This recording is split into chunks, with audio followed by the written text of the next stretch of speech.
Hi friends, welcome to Preethu's menu.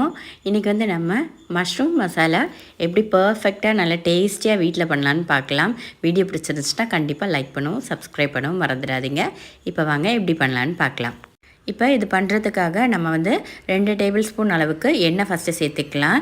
எண்ணெய் காஞ்சி வந்ததும் ஒரு பெரிய வெங்காயத்தை நான் கட் பண்ணி வச்சுருக்கேன். இந்த மாதிரி நீளமாக கட் பண்ணிக்கோங்க. நம்ம வந்து இது எல்லாத்தையுமே ஃபஸ்ட்டு வதக்கி எடுக்க போகிறோம். அப்புறமேட்டு ஒரு தக்காளி. இப்போ இது வந்து ஒரு தக்காளி ஒரு வெங்காயங்கிறது ஒரு 2 பேர் இந்த குழம்பு வந்து ஒரு 2 பேர் சாப்பிட்ற அளவுக்கு இருக்கும். உங்களுக்கு கூட வேணுன்னா அந்த மாதிரி சேர்த்துக்கோங்க. இப்போ வந்து இஞ்சி பூண்டு வந்து ஒரு 4-5 பல்லு சேர்த்தாச்சு. இஞ்சி வந்து இந்த மாதிரி ஒரு பீஸ்க்கு சேர்த்துக்கோங்க. இப்போ இதையும் கொஞ்சம் வதக்கி விட்டுடலாம். இது கூட சேர்த்துட்டு ஒரு டீஸ்பூன் அளவுக்கு கசகசை வந்து சேர்த்துக்கோங்க. அடுத்ததாக ஒரு 7-8 கிட்ட கேஷ்யூ நட் சேர்த்துக்கோங்க. அப்புறம் பட்டை, ஏலக்காய், 2 கிராம்பு இத்தனையும் சேர்த்து இது எல்லாமே சேர்த்து நல்லா இதோட பச்சை ஸ்மெல் போகிறது வர நல்லா வதக்கிக்கலாம். இது பாருங்கள், இந்த அளவுக்கு வதக்கி எடுத்துக்கோங்க. இதில் இப்போ வந்து அடுத்ததாக நம்ம பொடி சேர்த்துக்கலாம். மஞ்சள் தூள் சேர்த்துக்கோங்க. அடுத்ததாக கரம் மசாலா ஒரு 1/4 டேபிள் ஸ்பூன் அளவுக்கு போதும். 1 டீஸ்பூன் அளவுக்கு காஷ்மீரி சில்லி சேர்த்துக்கலாம். அடுத்ததாக ஒரு 1/2 டீஸ்பூன் அளவுக்கு மல்லித்தூள் சேர்த்துக்கோங்க. இப்போ இது எல்லாமே பச்சை ஸ்மெல் போகிறது வர நல்லா வதக்கி விட்டுட்டு தண்ணி ஊற்றி இதை வந்து நம்ம நல்லா கொஞ்சம் கொதிக்க விடணும். ரொம்ப தண்ணி விட்டுற வேண்டாம். இந்த அளவுக்கு மட்டும் தண்ணி விட்டுட்டு இந்த மாதிரி பாருங்கள், லைட்டாக அப்படியே இந்த அளவுக்கு வந்துடணும். இப்போ இதில் கொஞ்சம் உப்பு சேர்த்துக்கலாம்.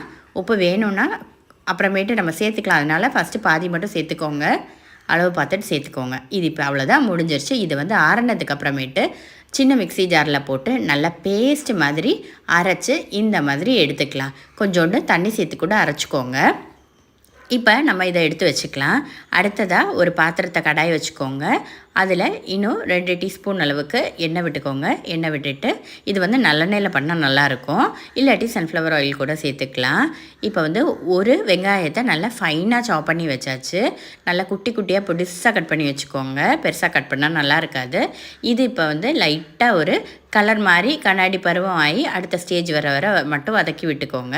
இப்போ இதில் நம்ம அரைச்சி வச்சோம்ல அந்த பேஸ்ட்டையும் சேர்த்து நல்லா ஒரு தடவை வதக்கி விட்டுக்கலாம். இதோட கிரேவி வந்து அவ்வளோ டேஸ்ட்டாக இருக்கும், சூப்பராக இருக்கும். இப்போயே பார்த்தீங்கன்னா உங்களுக்கு வந்து அந்த திக்னஸ் வந்து அவ்வளோ சூப்பராக தெரியுது. இப்போ வந்து இது கூட தேவையான அளவு தண்ணி சேர்த்துக்கோங்க. தண்ணி வந்து இது ரொம்ப கிரேவி மாதிரி ஆயிடக்கூடாது.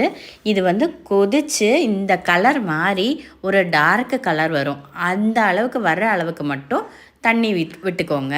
தண்ணி விட்டு இதை வந்து, ஏன்னா நீங்கள் நிறைய தண்ணி விட்டுட்டிங்கன்னா இது வந்து ரொம்ப நேரம் கொதித்து வர்ற மாதிரி இருக்கும். அதனால் ஒரு அளவுக்கு தண்ணி, ஒரு 1/2 கிளாஸ் தண்ணி, சின்ன கிளாஸில் ஒரு 1/2 கிளாஸ் 3/4 கிளாஸ் கிட்ட தண்ணி சேர்த்துக்கிட்டால் போதும். இது இப்போ வந்து கொதிக்க ஆரம்பிச்சிருச்சு. நான் வந்து பாக்கி உப்பையும் கூட சேர்த்துக்கிறேன். உப்பு கொஞ்சம் கம்மியாக இருந்துச்சு. இப்போ இது வந்து நல்லா கொதித்து வரட்டும். ஒரு மீடியம் ஃப்ளேமில் போட்டு நல்லா கொதிக்க விடுங்க. நம்ம ஹை ஃப்ளேமில் போட்டு கொதிக்க விடுறத விட மீடியம் ஃப்ளேமில் போட்டு கொதிக்க விட்டால் அது வந்து இன்னும் கொஞ்சம் நல்லாயிருக்கும். இப்போ பாருங்கள், நல்லா கொதி வந்துருச்சு. கலர் வந்து லைட்டாக அப்படியே மாறி வரும் உங்களுக்கு குழம்புக்கு. இப்போ இந்த ஸ்டேஜில் நல்லா கொதி வந்ததுக்கப்புறமேட்டு நல்லா சுத்தமாக க்ளீன் பண்ணி வச்சுருக்க நம்ம மஷ்ரூமை சேர்த்துக்கலாம். மஷ்ரூம் வந்து எப்படி நீட்டாக க்ளீன் பண்ணுறதுன்னு நான் வீடியோ போட்டிருக்கேன். உங்களுக்கு வேணும்னா ஷார்ட்டில் இருக்குது பாருங்கள். இப்போ இது எல்லாத்தையுமே நல்லா மிக்ஸ் பண்ணி விட்டுக்கலாம். இப்போ இது கூட சேர்த்து கஸ்தூரி மேத்தி இருக்குல்ல, கஸ்தூரி மேத்தி இதுக்கு வந்து ரொம்ப முக்கியம். கண்டிப்பாக சேர்த்துக்கோங்க. அப்படின்னா தான் நம்மளுக்கு வந்து அந்த டேஸ்ட் கிடைக்கும். நம்ம அந்த ஹோட்டல்லேருந்து பன்னீர் மசாலா வாங்குவோம்ல, அதே டேஸ்ட் வந்து எப்போ கிடைக்கும்னா இது கண்டிப்பாக இந்த கஸ்தூரி மேத்தி சேர்க்கப்போ கண்டிப்பாக கிடைக்கும். இப்போ இது எல்லாத்தையுமே சேர்த்து நல்லா மிக்ஸ் பண்ணி விட்டுக்கோங்க. அந்த சைட்லலாம் இருக்கும்ல, அது எல்லாத்தையுமே எடுத்து விட்டுக்கலாம்.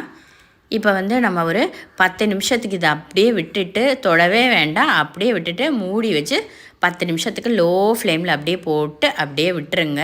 விட்டு 10 நிமிஷம் கழித்து திறந்து பார்த்திங்கன்னா இந்த மாதிரி நம்ம கிரேவி அப்படியே ரெடியாக ஆரம்பிச்சிருச்சு. நல்ல எண்ணெய் எல்லாமே பிரிஞ்சு வந்துருச்சு. இந்த கலரும் கண்டிப்பாக ஒரு ஃபஸ்ட்டு வந்து லைட் கலராக தான் இருக்கும். அதுக்கப்புறம் உங்களுக்கு இந்த கலர் வந்துடும். இப்போ வந்து நீங்கள் பார்த்திங்கன்னா இதை வந்து கொஞ்சம் மல்லி இலை போட்டு நீங்கள் வந்து கார்னிஷ் பண்ணிக்கோங்க. இப்போ ஃபுல்லாக நல்லா மிக்ஸ் பண்ணி விட்டாச்சு. மஷ்ரூமும் கண்டிப்பாக ஒரு 10 நிமிஷம் வேகணும். அப்போ தான் நல்லா வேகும். அவ்வளோதான் பார்த்திங்களா, இந்த மாதிரி வந்துடணும். இவ்வளோ திக்காக வரணும், அப்போ தான் நல்லாயிருக்கும், சாப்பிட்றதுக்கு சூப்பராக இருக்கும். பாருங்கள் எவ்வளோ அழகாக இருக்குன்னு.